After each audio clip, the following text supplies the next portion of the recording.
ನಮಸ್ಕಾರ ಎಲ್ಲರಿಗೂ ಪ್ರಿಯಾ ಸುಜಿ ಚಾನಲ್ಗೆ ಸ್ವಾಗತ. ನಾನಿವತ್ತು ರೆಸ್ಟೋರೆಂಟ್ಗಳಲ್ಲಿ ಡಾಬಾಗಳಲ್ಲಿ ಮಾಡೋ ಥರ ಗ್ರಿಲ್ಡ್ ಪೈನಾಪಲ್ ಅಂದರೆ ತಂದೂರಿ ಪೈನಾಪಲ್ ರೆಸಿಪಿನ ತೋರಿಸ್ತಾ ಇದ್ದೀನಿ. ಇದು ತುಂಬಾ ರುಚಿಯಾಗಿರುತ್ತೆ. ನೀವು ಸ್ನ್ಯಾಕ್ಸ್ ಥರ ಕೂಡ ಮಾಡ್ಕೊಂಡು ತಿನ್ಬೋದು. ಮಕ್ಕಳಿಂದ ಹಿಡಿದು ದೊಡ್ಡವ್ರವರೆಗೂ ಎಲ್ಲರಿಗೂ ಕೂಡ ತುಂಬಾ ಇಷ್ಟಪಡ್ತಾರೆ. ಈ ಸಲ ಪೈನಾಪಲ್ ತಂದಾಗ ಈ ಥರ ತಂದೂರಿ ಪೈನಾಪಲ್ ಮಾಡೋದನ್ನು ಮಾತ್ರ ಮರಿಬೇಡಿ. ತುಂಬಾ ಚೆನ್ನಾಗಿರುತ್ತೆ. ಸಿಹಿ ಸಿಹಿಯಾಗಿ, ಹುಳಿಯಾಗಿ, ಖಾರವಾಗಿ, ಸೂಪರ್ ಅಂತಲೇ ಹೇಳ್ಬೋದು. ಬನ್ನಿ ಹೇಗೆ ಮಾಡೋದಂತ ನೋಡ್ಕೊಳ್ಳೋಣ. ಇದನ್ನು ಮಾಡೋದಕ್ಕೆ ಮೊದಲು ಪೈನಾಪಲ್ದು ಸಿಪ್ಪೆನೆಲ್ಲ ಕ್ಲೀನಾಗಿ ಕಟ್ ಮಾಡ್ಕೋಬೇಕು. ಸಿಪ್ಪೆ ಎಲ್ಲ ತೆಗೆದ್ಮೇಲೆ ಮೇಲೆ ಮುಳ್ಳಿರೋ ಥರ ಒಂದು ಲೇಯರ್ ಇರುತ್ತೆ, ಅದನ್ನು ಕೂಡ ಕಟ್ ಮಾಡ್ಕೊಂಡ್ಬಿಡೋಣ. ಅದಾದಮೇಲೆ ನಿಮಗೆ ಯಾವ ಕ್ಯೂಬ್ ಸೈಜಲ್ಲಿ ಬೇಕೋ ಆ ಸೈಜಲ್ಲಿ ನೀವು ಕಟ್ ಮಾಡ್ಕೊಳ್ಳಿ. ನೋಡಿ, ನಾನು ಈ ಥರ ಸ್ವಲ್ಪ ದೊಡ್ಡದಾಗಿನೇ ಕಟ್ ಮಾಡ್ಕೊಳ್ತಾ ಇದ್ದೀನಿ. ಇದನ್ನೆಲ್ಲ ಕಟ್ ಮಾಡಿ ನಾವು ತೆಗೆದಿಟ್ಕೊಂಡ್ಬಿಡೋಣ. ನೀವು ತಂದಿರುವಂಥ ಪೈನಾಪಲ್ ಹುಳಿಯಾಗಾದರೂ ಇರಬಹುದು ಅಥವಾ ಸಿಹಿಯಾಗಾದರೂ ಇರ್ಬೋದು, ಎರಡರಲ್ಲೂ ಕೂಡ ತಂದೂರಿ ಪೈನಾಪಲ್ ಚೆನ್ನಾಗಿರುತ್ತೆ. ಈಗ ಕಟ್ ಮಾಡಿ ತೆಗೆದಿಟ್ಕೊಂಡ್ಮೇಲೆ ಒಂದು ಅಗಲವಾಗಿರೋ ಒಂದು ಬೌಲ್ ತಗೊಳ್ಳಿ. ಇದಕ್ಕೆ ನಾನೀಗ 1 ಚಮಚದಷ್ಟು ಅಚ್ಚ ಖಾರದ ಪುಡಿ, 1 ಚಮಚದಷ್ಟು ಉಪ್ಪು ಅಂದರೆ ಬ್ಲ್ಯಾಕ್ ಸಾಲ್ಟ್ ಹಾಕೊಂಡ್ರೆ ಒಳ್ಳೆಯದು. ಇದರ ಜೊತೆಗೆ 1/4 ಚಮಚದಷ್ಟು ಚಕ್ಕೆ ಪುಡಿ ಅಂದರೆ ಸಿನಿಮನ್ ಪೌಡರ್ನ ಹಾಕೊಂಡಿದ್ದೀನಿ, 1 ಚಮಚ ಸಕ್ಕರೆ, 1/4 ಚಮಚ ಜೀರಿಗೆ ಪುಡಿ, ಅರ್ಧ ಚಮಚದಷ್ಟು ಕಾಳು ಮೆಣಸಿನ ಪುಡಿ, ಚಾಟ್ ಮಸಾಲ ಪುಡಿಯನ್ನು ಕೂಡ ನಾವು ಒಂದು ಅರ್ಧ ಚಮಚದಷ್ಟು ಹಾಕೊಳ್ಳೋಣ. 2 ಚಮಚದಷ್ಟು ಜೇನುತುಪ್ಪ, ಇದು ಕೂಡ ಒಳ್ಳೆ ಫ್ಲೇವರ್ ಕೊಡುತ್ತೆ. ಹಾಗೆಯೇ ಅರ್ಧದಷ್ಟು ನಿಂಬೆ ರಸವನ್ನು ಕೂಡ ಹಾಕೊಳ್ಳೋಣ. ಈ ಎಲ್ಲ ಪದಾರ್ಥಗಳನ್ನ ಹಾಕೊಂಡ್ಮೇಲೆ ನಾವು ಇದನ್ನು ಚೆನ್ನಾಗಿ ಮಿಕ್ಸ್ ಮಾಡ್ಕೊಳ್ಬೇಕು. ಒಂದು ಪೇಸ್ಟ್ ರೀತಿಯಲ್ಲಿ ನಾವೀಗ ಇದನ್ನು ಮಾಡ್ಕೊಳ್ಬೇಕಾಗುತ್ತೆ. ಈ ಮಸಾಲ ಪೇಸ್ಟ್ನ ನಾವು ಕಟ್ ಮಾಡಿ ಇಟ್ಕೊಂಡಿರೋಂಥ ಪೈನಾಪಲ್ ಕ್ಯೂಬ್ಸ್ಗೆ ನಾವು ಚೆನ್ನಾಗಿ ಹಚ್ಕೊಳ್ಬೇಕಾಗುತ್ತೆ.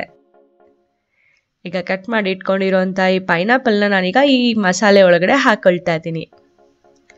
ಪ್ರತಿಯೊಂದು ಪೀಸಸ್ಗೂ ಕೂಡ ಮಸಾಲೆ ಚೆನ್ನಾಗಿ ಹತ್ಕೋಬೇಕು. ನೋಡಿ, ಆ ಥರ ಚೆನ್ನಾಗಿ ಮಿಕ್ಸ್ ಮಾಡ್ಕೊಳ್ಳಿ. ಸ್ಪೂನಿಂದ ಆಗಿಲ್ಲ ಅಂದರೆ ನೀವು ಕೈಯಿಂದ ಕೂಡ ನೀವು ಚೆನ್ನಾಗಿ ಮಿಕ್ಸ್ ಮಾಡ್ಕೊಳ್ಬೋದು. ನೋಡಿ, ಈ ಥರ ಮಸಾಲೆ ಎಲ್ಲ ಲೇಯರ್ ಕೋಟ್ ಆಗಬೇಕು. ಅದಾದಮೇಲೆ 30 ನಿಮಿಷಗಳ ಕಾಲ ಮ್ಯಾರಿನೇಟ್ ಆಗೋದಕ್ಕೆ ತೆಗೆದಿಟ್ಬಿಡಿ. ಅದಾದಮೇಲೆ 30 ನಿಮಿಷಗಳ ಕಾಲ ಆದಮೇಲೆ ಈ ಸ್ಕ್ಯೂವರ್ಸ್ಗೆ ನೀವು ಈ ರೀತಿಯಾಗಿ ಚುಚ್ಕೊಳ್ಬೋದು. ನೀವು ಸ್ಕ್ಯೂವರ್ಸ್ ಇಲ್ಲ ಅಂದರೆ ನೀವು ಹಾಗೇನೆ ಪ್ಯಾನ್ ಮೇಲೆ ಕೂಡ ನೀವು ಫ್ರೈ ಮಾಡ್ಕೊಳ್ಬೋದು, ನಡೆಯುತ್ತೆ. ಸ್ಕ್ಯೂವರ್ಸ್ ಇದ್ದರೆ ಈ ರೀತಿಯಾಗಿ ಮಾಡ್ಕೊಳ್ಳಿ. ಚುಚ್ಕೊಳ್ಳೋದಕ್ಕಿಂತ ಮುಂಚೆ ಸ್ಕ್ಯೂವರ್ಸ್ನ ನೀವು 5 ನಿಮಿಷಗಳ ಕಾಲ ನೀರಲ್ಲಿ ನೆನೆ ಇಟ್ಕೊಂಡಿರಿ, ಆಗ ಅದು ಸುಡೋದಿಲ್ಲ. ಇದೇ ಥರ ಎಲ್ಲ ಪೈನಾಪಲ್ ಕ್ಯೂಬ್ಸ್ನ ನಾನು ಸ್ಕ್ಯೂವರ್ಸ್ಗೆ ಹಾಕೊಂಡಿದ್ದೀನಿ. ಈಗ ಒಂದು ಪ್ಯಾನ್ಗೆ ನಾನು 1 ಚಮಚದಷ್ಟು ಬೆಣ್ಣೆ ಹಾಕಿ ಕರಗಿಸ್ಕೊಂಡಿದ್ದೀನಿ. ಈಗ ಒಂದೊಂದೇ ಪೈನಾಪಲ್ ಸ್ಕ್ಯೂವರ್ಸ್ನ ನಾನಿಲ್ಲಿ ಇಟ್ಕೊಳ್ತಾ ಹೋಗ್ತೀನಿ. ಒಂದ್ರ ಪಕ್ಕ ಇಟ್ಕೊಳ್ಳೋಣ. ಆ ಉಳಿದಿರೋ ಮಸಾಲೆಯನ್ನು ನಾನು ಆಮೇಲೆ ಮೇಲ್ಗಡೆ ಸ್ವಲ್ಪ ಲೇಯರ್ ಕೋಟ್ ಮಾಡ್ತೀನಿ. ನೋಡಿ, ಈ ಥರ ಚಮಚದಿಂದ ಇನ್ನೊಂದು ಸೈಡ್ ತಿರುಗಿಸಿದ ಮೇಲೆ ಕೂಡ ಮತ್ತೆ ಮಸಾಲೆ ಹಾಕ್ಕೊಳ್ತೀನಿ. ಯಾಕಂದರೆ ಇರೋ ಮಸಾಲೆಯನ್ನು ವೇಸ್ಟ್ ಮಾಡೋದು ಬೇಡ ಅಂತ. ಒಳ್ಳೆ ಜ್ಯೂಸಿ ಫ್ಲೇವರ್ ಬರುತ್ತೆ ಈ ಥರ ಹಾಕ್ಕೊಳ್ಳೋದ್ರಿಂದ. ಕೆಳಗಡೆ ಕಾಣಿಸ್ತಿದೆಯಲ್ಲ ಆ ಮಸಾಲೆ, ಆ ಜ್ಯೂಸಸ್ ಎಲ್ಲ ಪೂರ್ತಿಯಾಗಿ ಡ್ರೈ ಆಗಬೇಕು, ಪೂರ್ತಿ ಆ ಪೈನಾಪಲ್ಗೆ ಕೋಟ್ ಆಗಬೇಕು. ನೋಡಿ, ಹಾಗೆಯೇ ಮೇಲೆ ಸ್ವಲ್ಪ ಸ್ಮೋಕಿ ಫ್ಲೇವರ್ ಬರೋ ತನಕ ಚೆನ್ನಾಗಿ ಫ್ರೈ ಮಾಡ್ಕೊಳ್ಳಿ. ಇದಾದಮೇಲೆ ನಿಮಗೆ ಇನ್ನೂ ಸ್ಮೋಕಿ ಫ್ಲೇವರ್ ಬೇಕಂದರೆ ಈ ಥರ ಮೆಶ್ ತಂದೂರಿ ಇರುತ್ತಲ್ಲ, ಇದ್ರ ಮೇಲೆ ನೀವು ಇದನ್ನು ಸ್ಕ್ಯೂವರ್ಸ್ನ ಇಟ್ಬಿಟ್ಟು 2 ನಿಮಿಷ ನೀವು ಇದನ್ನು ಈ ಥರ ಫ್ರೈ ಮಾಡಿಕೊಂಡ್ರೆ ನಿಜವಾಗ್ಲೂ ತುಂಬ ಒಳ್ಳೆ ಸ್ಮೋಕಿ ಫ್ಲೇವರ್ ಕೂಡ ಬರುತ್ತೆ, ಚೆನ್ನಾಗಿ ಫ್ರೈ ಕೂಡ ಆಗುತ್ತೆ. ಇದು ಆಪ್ಷನಲ್, ನಿಮ್ಮ ಹತ್ರ ಮೆಶ್ ತಂದೂರಿ ಇದ್ರೆ ಮಾಡ್ಕೊಳ್ಳಿ, ಇಲ್ಲಾಂದರೆ ನಡೆಯುತ್ತೆ.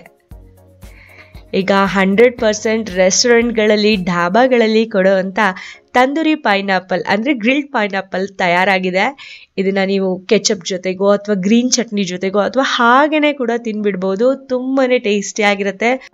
ಹುಳಿಯಾಗಿ, ಖಾರವಾಗಿ, ಸಿಹಿ, ಉಪ್ಪು ಎಲ್ಲ ರುಚಿ ಕೂಡ ನಿಮಗೆ ಒಂದೇ ಡಿಶಲ್ಲಿ ತಿನ್ಬೇಕಂದ್ರೆ ಈ ಗ್ರಿಲ್ಡ್ ಪೈನಾಪಲ್ನ ನೀವು ಮಾಡ್ಕೊಳ್ಳೇಬೇಕು.